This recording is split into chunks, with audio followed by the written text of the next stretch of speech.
सभी को।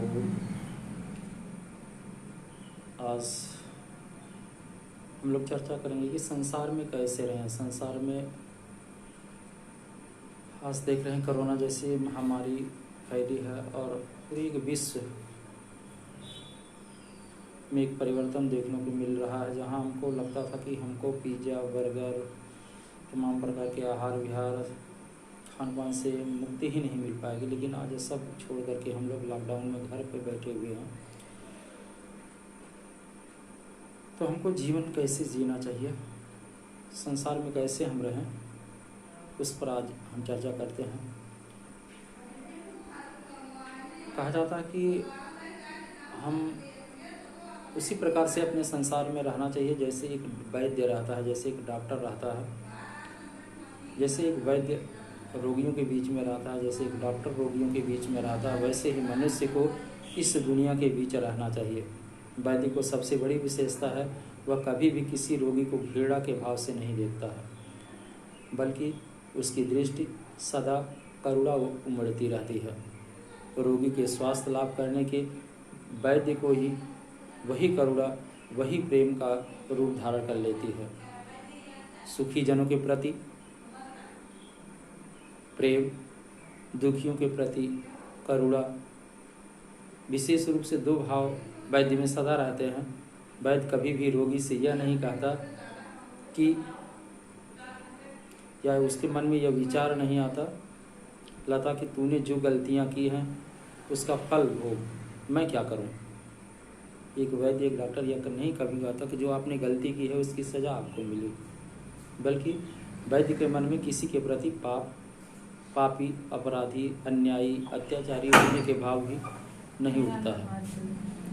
जो भी उसके पास आता है वे सब उसे केवल रोगी या दुखी ही दिखाई देते हैं। जैसे भगवान की सृष्टि के सब घटक बिना भेदभाव के अपने वैभव को सब में बांटते रहते हैं। वैद्य भी तो उसी के पास है, उसके द्वारा जीवन मात्र से सुख करने के व्रत लिए हुए जीवन का धारण करता है। अभी अभी कोई हत्या करके वैद्य के समीप पहुंचा तो वैद्य के लिए वह रोगी है। सो महाराज कहते हैं, वैद्य की भांति संसार के मध्य रहो। एक अच्छे वैद्य को न किसी रोगी की से शिकायत होती है, न पुरस्कार पाने की इच्छा होती है। रोगी को उससे सेवा ग्रहण कर रहे वैद्य के लिए मात्र यही सबसे बड़ा पुरस्कार होता है कि कदाचित कोई रोगी वैद्य की पिटाई कर देता है, उसको कुछ कह भी देता है, तब भी वह उसकी सेवा भाव में जुटा रहता है। और कभी कभी रोगों के बीच के उसके गलत आचरण और व्यवहार के कारण भी अपने में परिवर्तन नहीं लाता। कोई चोरी करके आता है, कोई डाका डाल के आता है, कोई किसी मार के आता है, लेकिन यह वध घायल अवस्था में उसके इलाज के लिए पहुंचता है।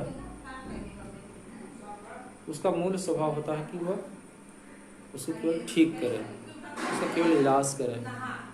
ऐसे हम सभी को हमारे दैनिक जीवन में विभिन्न प्रकार के लोग मिलते हैं, विभिन्न मंत्र मतांतर के लोग मिलते हैं, विभिन्न पथ मंत्र संप्रदाय के लोग मिलते हैं, तमाम प्रकार की बातें करते रहते हैं।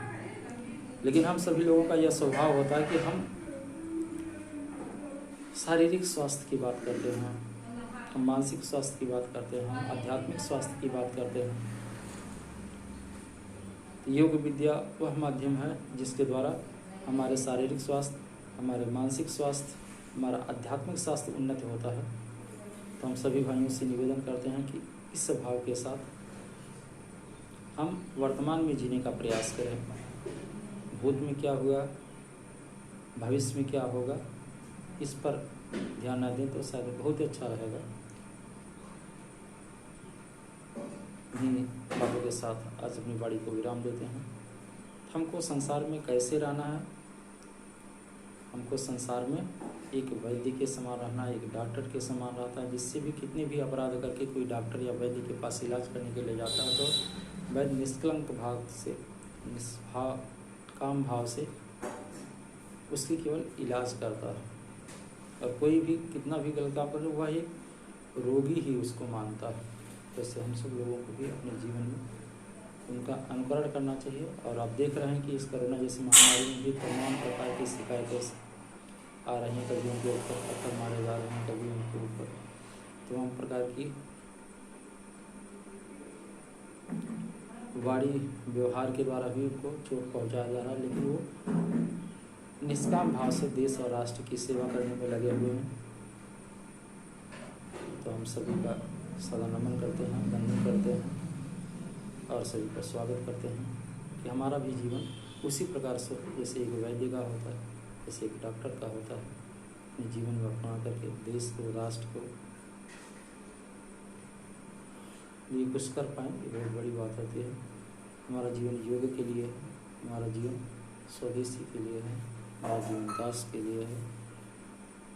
ओम सर्वे भवन्ति सुखिनः, सर्वे सन्तु निरामयाः, सर्वे भद्राणि सन्तु मा कश्चित् दुःखभाग् भवेत्। ओम शांति शांति शांति।